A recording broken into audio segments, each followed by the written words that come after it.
Mr. Levine to explain his vote. Thank you, Mr. Speaker.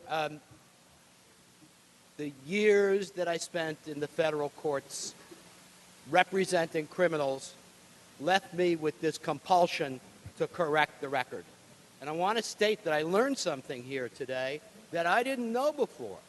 And I would suppose that as a public defender and someone who did assigned criminal work in the city of New York, I probably represented literally thousands of people over the years. But I learned today something that I didn't learn it in law school, but I'm learning it here, that not everyone charged with a crime faces a penalty. I can't remember a single person I ever represented on any criminal case who didn't face a penalty.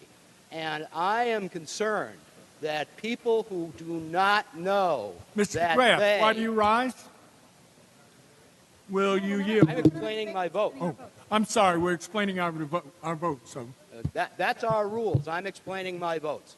You can still have him yield. I don't know of too many people who are walking around with a knife that can now be classified as a gravity knife and as an illegal weapon per se, realize that. Now, I may even have an old knife in one of my drawers that, you know, over the years, I could probably flick that thing open. I'm not going to use that to attack anybody. And I would suggest that the argument that we have a lot of people being slashed is an appeal to base emotion. Those people doing the slashing are not doing them with these kinds of knives. Over the years, more than 60,000 people have been arrested for possession of these kinds of knives, and we don't know if they're legal, we don't know if they're not legal.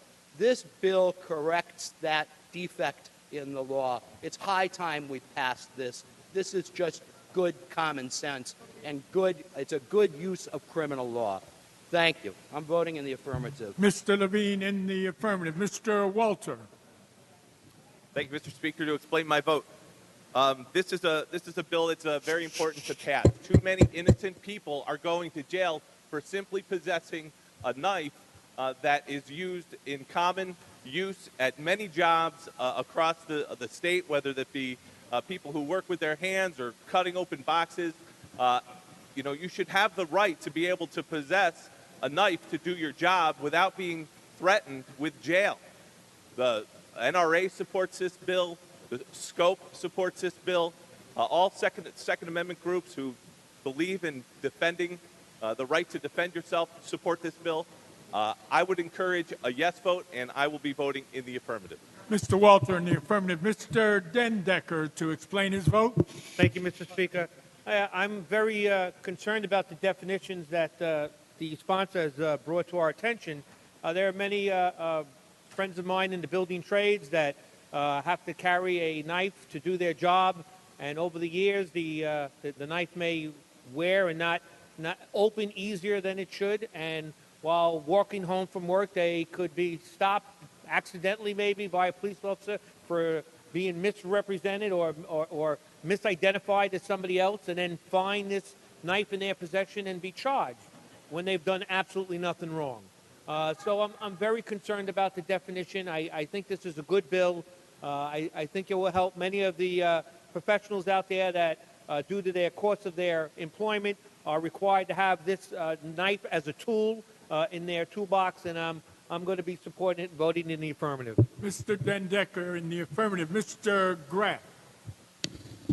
Yeah, just to clear the record up, we're talking about people charged. We're actually talking about the end result.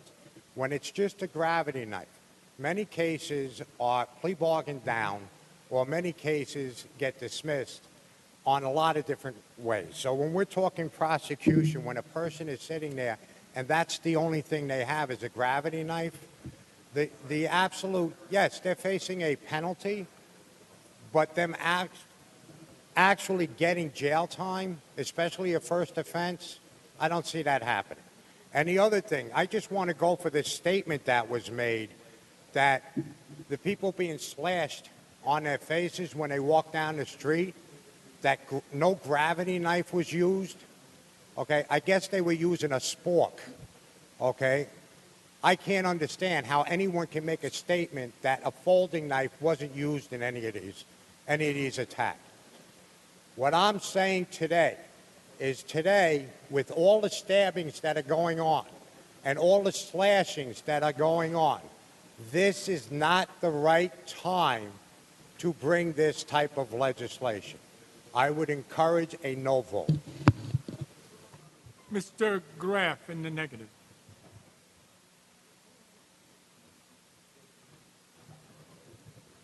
Mr. Court to explain his vote. Just briefly about timing. There couldn't be a more apt time, a more important time to address an ambiguity in the law. The knife statistics that have showed a slight uptick in violence through knife crimes in the city of New York, there is no evidence whatsoever to suggest that gravity knives, knives held by tradespeople or anyone else walking down the street, was a proximate cause or the competent producing cause of those incidents. To suggest otherwise is not only false, but alarmist and simply not factually true. We're all entitled to our opinions, but not our own set of the facts. Those are the facts as they are. These are knives that are held by people in their simple day-to-day lives. They are purchased often at hardware stores or through the mail or through anywhere else. No one should go to jail because of possession of that type of tool. It is wrong. It is a random law. And this legislation, by defining what is and what is not a gravity knife, addresses that problem. Mr. Court in the affirmative. Are there any other votes? Announce the results. Ayes 99, noes 12. The bill is passed. Mr. Morelli.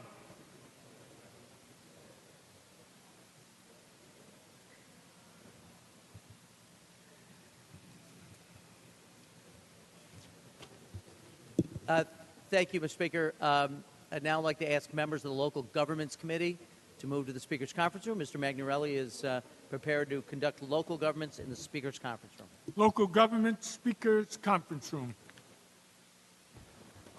Assembly 10,264, calendar 884. Mr. Engelbright, an act in relation to creating the New York State Ocean Acidification Task Force. The explanation is requested. Mr. Engelbright. Yes. Thank you, Mr. Speaker. This bill would create within the Department of the Environmental Conservation, a task force of 14 members to explore and gather information comparing and leading to a better understanding of the process of acidification of our oceans. This is not planet Earth, it is planet ocean. 71% of the Earth is covered by the ocean, and over millions of years there has been a relatively stable ocean water chemistry that has given rise to myriads of life forms, many of which are calcium-secreting organisms that we now know is at risk. Carbon dioxide from anthropogenic sources comes down in rain and mixes with the surface of a turbulent ocean to create carbonic acid. Incomplete combustion of sulfur-rich fuels creates sulfurous acid after the incomplete combustion products, including sulfur dioxide, mix and are brought again by rain down to the global ocean.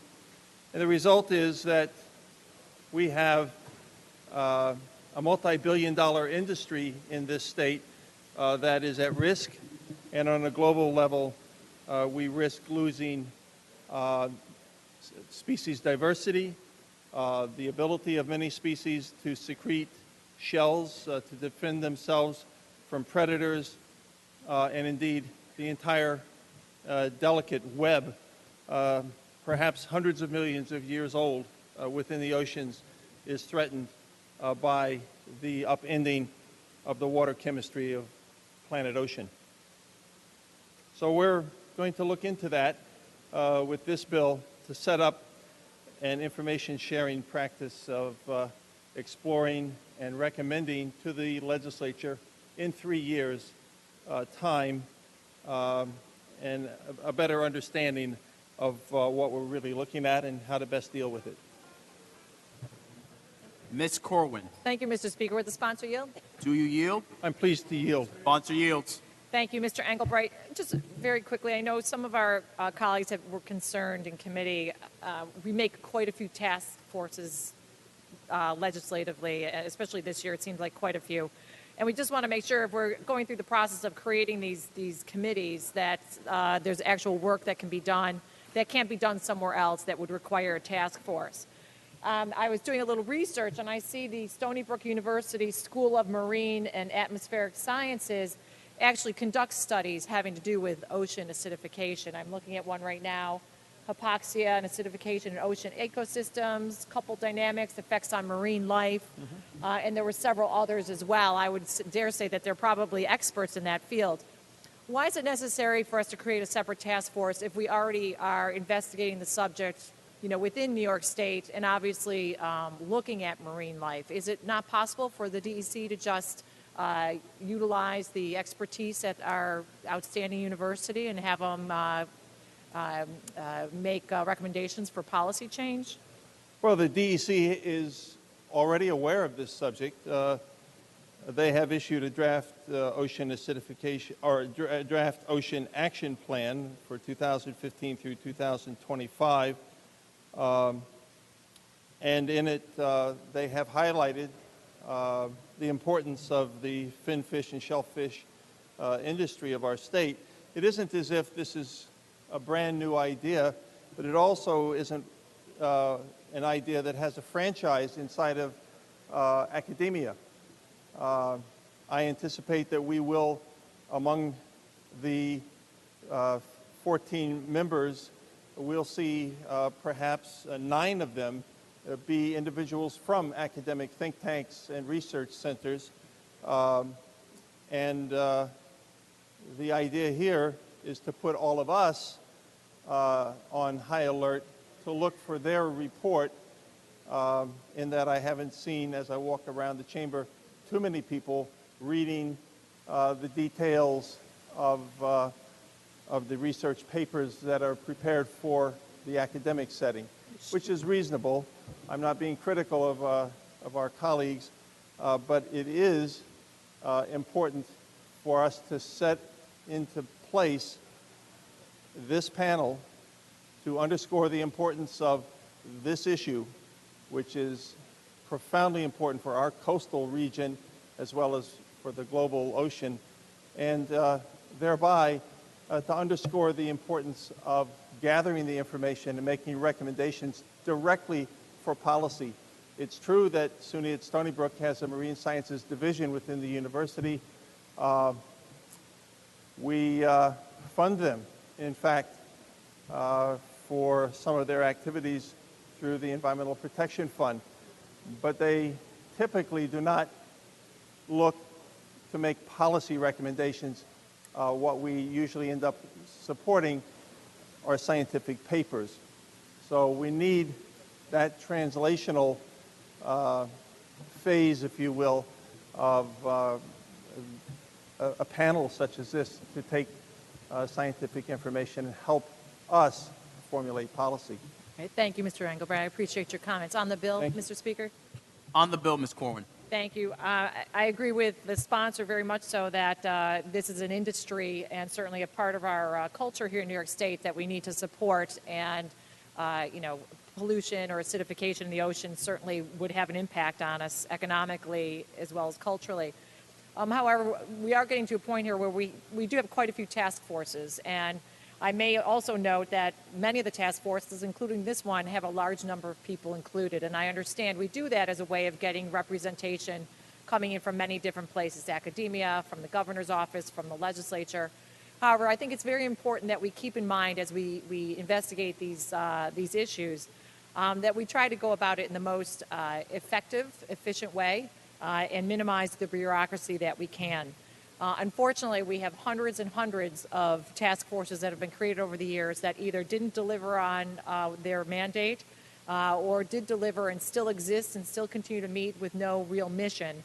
I would just advise that whatever we do on this topic, that perhaps it would make more sense to just utilize the expertise within the DEC, within academia, and within this own legislature. Our chairperson of environmental conservation does an excellent job at conducting hearings himself and investigating these topics. Again, I would just, it's not the end of the world to have a task force, but to me it looks like a little more bureaucracy than we really need. And I would just advise in the future perhaps going a different route. Thank you, Mr. Speaker. Thank you. Mr. Saladino. Mr. Speaker, would the sponsor yield for a few questions? Will yield, Mr. Engelbright. I yield. Sponsor yields. As you know, as are you, I'm a big supporter of protecting the environment, protecting our drinking water, our oceans, our marine environment. But I was listening to the debate, and Ms. Corwin was bringing up a very good point. So I wanted to ask, what teeth are in the bill that actually forces the DEC to take the recommendations to bring the needed changes that the task force might deliver? We are at this point creating a baby, not a monster. The baby doesn't have teeth. You're correct to ask the question, though, because on a topic as important as this, it may be that we should have a follow-up that has teeth in it. That's our job. This is finite. And by the way, I agree with the comments made. This does deserve our watchfulness even during those 3 years, and our participation and our close coordination in terms of the appointments that are made, because this is really, really important, especially for us from the coastal zone region of our state and the coastal plain province. We really depend upon having our finfish and shellfish industries healthy. We know that there are some published reports that suggest that ocean acidification that has already occurred since the beginning of the Industrial Revolution have increased the acidity of the oceans 30%. We know that some of those reports suggest that ocean acidification within the next century could increase the level of acidification by 150%, potentially making many of the species unable to reproduce. It does matter. So the comments about being cautious and being diligent, I accept that. And I will pledge to do our very best with our appointments and to try to draw academics into the process as well. It's a finite number of years. They have to report back to us, and then building the teeth into it, as you rightly suggest, perhaps we should be ready for. Let's see what they report back, and the building of the teeth is our job. Let's see what their recommendations are, and let's watch this closely. A lot is on the line. Assemblyman, I love your analogies, and I understand because as a babe or a little boy fishing at the dock, I handled jellyfish and I handled snappers. Sometimes you'd get stung by those jellyfish that didn't have teeth. Depending on how you handle the snapper, sometimes you get bitten. They have barbs. Salinterates have barbs. The way in which we handle them makes the difference. That's where the rubber meets the road. So if the bill doesn't force the DEC to take the recommendations and actually follow them, the problem is I get the sense that we're following along in a long, active, and problematic situation that goes on and on. I'll give you one example. On Long Island, everyone's heard me talk about the largest contamination in the United States. The DEC knows the problems there. For 4 decades, good people like you and the other people in this room have passed legislation to force them to come up with a report that makes them clean it up. 2 years later, no report. We're not even closer to cleaning up. The governor came down to Long Island, held a press conference, and forced the Navy to provide the samples of that contamination to the DEC and to the Massapequa Water District. They did that. Guess what the results of that sampling was? I'm sure you know, so I would love to have you tell us. It was, in fact, that the contamination comes from the source, Grumman and Bethpage, that we knew it came from all along. And the recommendation was to hydraulically contain it and clean it up. And guess what? No work on that. No cleanup. This contamination moves, continues to contaminate the drinking water, and will get into the Great South Bay and the ocean that you talk about. And still the DEC fails the people of this state. Still the DEC allows the people of this state to drink water contaminated with carcinogens. We have seen this over and over again. So I understand your desire to protect the oceans, as is mine, but I am so frustrated with the fact that bill after bill creates task force after task force. Do you know how many heroin task forces we have in this state? No. Quite a large number. It's number. a different department, if that makes you feel better. Assembly Republicans put together a tremendous task force. The DEC doesn't do heroin. They held a press conference on it yesterday to talk about how the Senate task force came up with regulations and passed them into law. The Republicans task force, again, gave bills, put them forward, bills that could save the lives of the people in our community. The governor has a task force. There are many task forces in our communities, and in fact, we don't pass the bills in this House to save the lives of those children, those young people, and the people in our state. Well, Winston Churchill said it very well. Democracy is the worst form of government. Save all the other forms. So why don't we have what we have? We need to deal with trying to give additional personnel. We've begun that, and with your help and the help of others on the committee, we have infused additional money into the Environmental Protection Fund this year. A lot, I think, of the problems of performance within the agency is related to the fact that they are indeed overwhelmed. Part of what we need to do during these next 3 years as they're preparing this report is to give them personnel to help carry out the mandates and to be prepared for the law that I hope you'll help me write at the end of the time when they prepare this report so that we do see some effective response to what is clearly a growing and ever-present danger. Mr. Engelbright, I'd love to help you write that law. I'd love to help promote with the end result of actually getting the work done to clean it up. But I know you know the answers already. And I know the Environmental Conservation Committee holds hearings, and those speakers who come to those hearings know the answers already. They've told us. I appreciate your efforts. I certainly appreciate your mindset. I just think it's time to act because we've been collecting data for all too long. But I do appreciate your motivation on the bill, sir.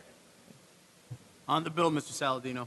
I want to thank the Assemblyman, but I agree with my colleagues. We have way too many task forces.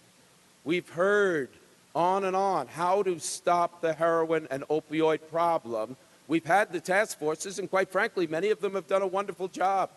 Our Assembly Minority Task Force has been wonderful. The people in this room leading that task force have done a yeoman's effort.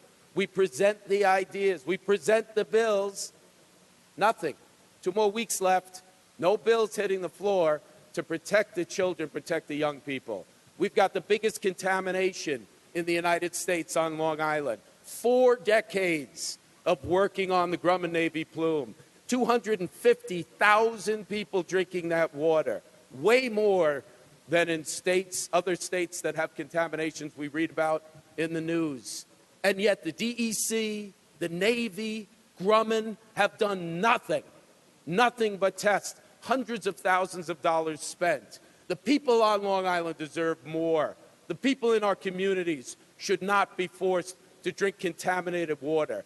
We've got to stop the time for testing and task forces and get right to work on the actual cleanups and the work that needs to be done. The amount of money that's been set forth and spent on testing of that plume was enough to hydraulically contain it and clean it up. And it's a disgrace that our state has been dragging its feet so long. The governor has begun to step up, and the DEC isn't even listening to him.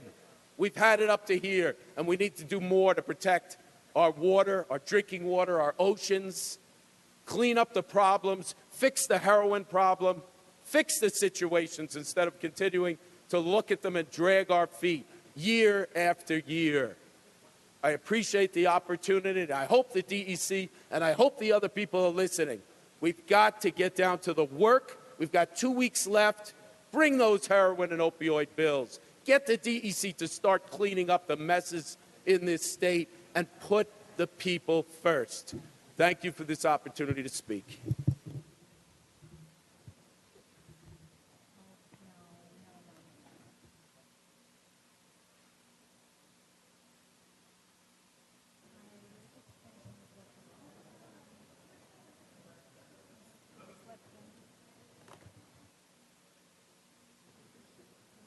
Ms. Lipton on. Yes, I just want to very briefly, again, commend the sponsor for this very, very important bill. The experts, again, are talking about the serious acidification of the ocean, the effect it's having on species. We're losing many, many species. People that live around the ocean see the problems. And I think it's very important that we bring experts together in a task force to study this more carefully in terms of the effect on New York State, what's happening in the ocean around our state, the effect on our economy, and to make recommendations that we can then hopefully pass into law and educate the public about a very, very important bill. I will be supporting it. I urge my colleagues to do the same. Thank you, Mr. Speaker. Thank you, Ms. Lipton. Read the last section. This act shall take effect immediately. The clerk will record the vote.